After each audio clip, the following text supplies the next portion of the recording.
날마다 쓰는 나의 신앙일기 TV 데일리 큐티 나무향기입니다. 오늘은 스바냐 3장 14절부터 20절을 묵상하겠습니다. 시온에 따라 노래할지어다. 이스라엘아 기쁘게 부를지어다. 예루살렘 따라 전심으로 기뻐하며 즐거워할지어다. 여호와가 내 형벌을 제거하였고 내 원수를 쫓아냈으며 이스라엘 왕 여호와가 내 가운데 계시니 내가 다시는 화를 당할까 두려워하지 아니할 것이라. 그날의 사람이 예루살렘에 이르기를 두려워하지 말라. 시온아 내 손을 늘어뜨리지 말라. 너희 하나님 여호와가 너희 가운데에 계시니 그는 구원을 베푸실 전능자이시라. 그가 너로 말미암아 기쁨을 이기지 못하시며 너를 잠잠히 사랑하시며 너로 말미암아 즐거이 부르며 기뻐하시리라 하리라. 내가 절기로 말미암아 근심한 자들을 모으리니 그들은 내게 속한 자라. 그들에게 지어진 짐이 치욕이 되었느니라. 그때에 내가 너를 괴롭게 하는 자를 다 벌하고 저는 자를 구원하며 쫓겨난 자를 모으며 온 세상에서 수욕받는 자에게 칭찬과 명성을 얻게 하리라. 내가 그때에 너희를 이끌고 그때에 너희를 모을지라. 내가 너희 목전에서 너희의 사로잡힘을 돌이킬 때에 너희에게 천하 만민 가운데서 명성과 칭찬을 얻게 하리라. 여호와의 말이니라. 하나님께서 사람을 창조하신 목적은 그들 가운데 계시면서 함께 교제하며 사랑을 나누시려는 것이었습니다. 그것을 한마디로 말하면 임마누엘입니다. 사람들과 함께 계시는 하나님이란 뜻입니다. 하나님께서 아담과 하와를 창조하셨을 때 그들과 함께 에덴 동산에 계셨으며 그들과 교제를 나누셨습니다. 하지만 사람이 범죄한 후에는 그들과 함께 계실 수 없었습니다. 그래서 그들을 에덴에서 쫓아내셨습니다. 하나님께서 범죄한 사람을 버리신 것이 아닙니다. 그들의 죄 때문에 함께 할 수 없어서 그들을 쫓아내신 것이며 하나님은 처음부터 가지셨던 계획에 따라 사람들을 하나님께로 회복하는 사역을 시작하셨습니다. 이것이 하나님의 큰일입니다. 사람이 결코 스스로 해결할 수 없는 죄의 문제를 하나님께서 사랑과 은혜로 해결해 주시는 하나님의 놀라운 구원 계획이 시작된 것입니다. 그리고 하나님의 그 구원 계획이 다 이루어지게 되면 하나님께서 사람들 가운데 거하시며 그들과 함께 사랑을 나누시고 즐거워하실 것입니다.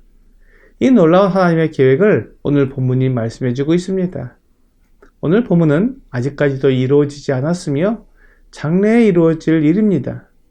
스바냐 선지자는 예루살렘의 딸 이스라엘 백성들에게 기뻐하며 즐거워하라고 외칩니다. 그것은 하나님께서 그들의 형벌을 제거해 주셨고 원수들을 내쫓으셨기 때문입니다. 스바냐가 말하는 원수는 북쪽의 바벨론을 말할 것입니다.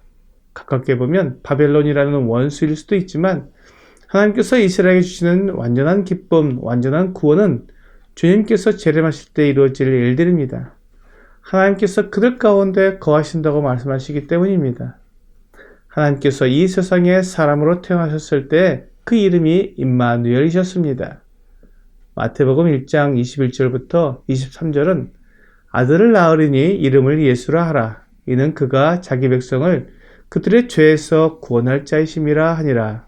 이 모든 일이 된 것은 주께서 선지자로 하신 말씀을 이루려 하심이니 이르시되 보라 처녀가 잉태하여 아들을 낳을 것이요 그의 이름은 임마누엘이라 하리라 하셨으니 이를 번역한즉 하나님이 우리와 함께 계시다 함이라 라고 말씀하고 있습니다. 주 예수님께서 사람으로 오셔서 사람들과 함께 거하셨지만 사람들은 그 하나님의 아들을 거절했습니다. 그래서 십자가에 못 박아 죽였습니다.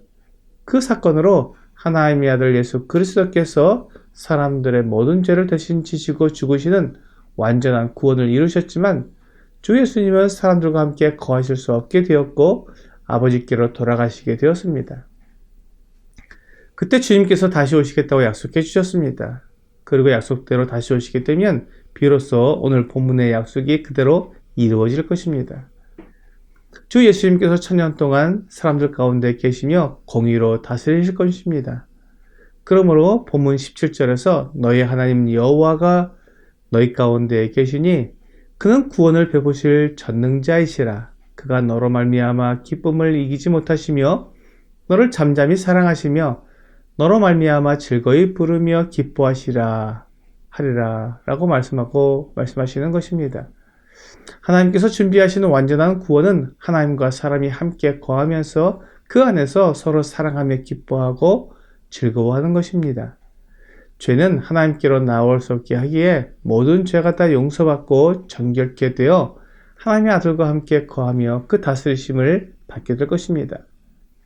이스라엘을 괴롭히던 자들은 다 벌을 받고 쫓겨났던 이스라엘을 다시 모으실 것입니다. 이렇게 완전한 회복이 이루어지게 되면 모두가 기뻐하며 즐거워하게 될 것입니다. 우리가 하나님을 믿고 섬기는 이유가 하나님의 놀라운 구원 때문입니다. 에베소서 2장 11절과 12절은 그러므로 생각하라 너희는 그때 육체로는 이방인이요 손으로 육체에 행한 할례를 받은 무리라 칭하는 자들로부터 할례를 받지 않은 무리라 칭함을 받는 자들이라. 그때 너희는 그리스도 밖에 있었고 이스라엘 나라 밖의 사람이라. 약속의 언약들에 대하여는 외인이요 세상에서 소망이 없고 하나님도 없는 자이더니라고 말씀하고 있습니다. 우리의 원래 모습은 하나님의 용서를 받기 전의 모습은 이렇게 아무 소망이 없이 멸망으로 향하던 죄인의 모습이었습니다.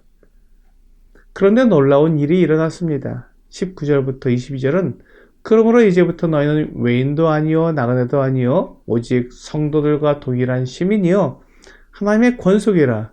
너희는 사도들과 선지자들의 터 위에 세우심을 입은 자라. 그리스도 예수께서 친히 모퉁이 돌이 되셨느니라. 그의 안에서 건물마다 서로 연결하여 주 안에서 성전이 되어가고 너희도 성령 안에서 하나님이 거실 처소가 되기 위하여 그리스도 예수 안에서 함께 지어져 가느니라 라고 말씀하고 있습니다. 우리 주 예수님께서 우리에게 베풀어 주신 구원이 바로 이것입니다. 하나님께서 거하시는 처소가 되는 것입니다. 그러므로 하나님께서 우리 가운데 계시며 우리를 즐거워하시고 기뻐하실 것입니다. 지난 한 해를 돌아보면 우리가 행한 것들은 죄와 악이지만 하나님께서 예수 그리스도 안에서 우리를 정결하게 하시며 하나님을 섬기기에 합당한 자로 만들어 주셨습니다. 그래서 임마누엘의 하나님을 찬양하며 감사드리게 됩니다. 오늘의 적용 질문을 보겠습니다.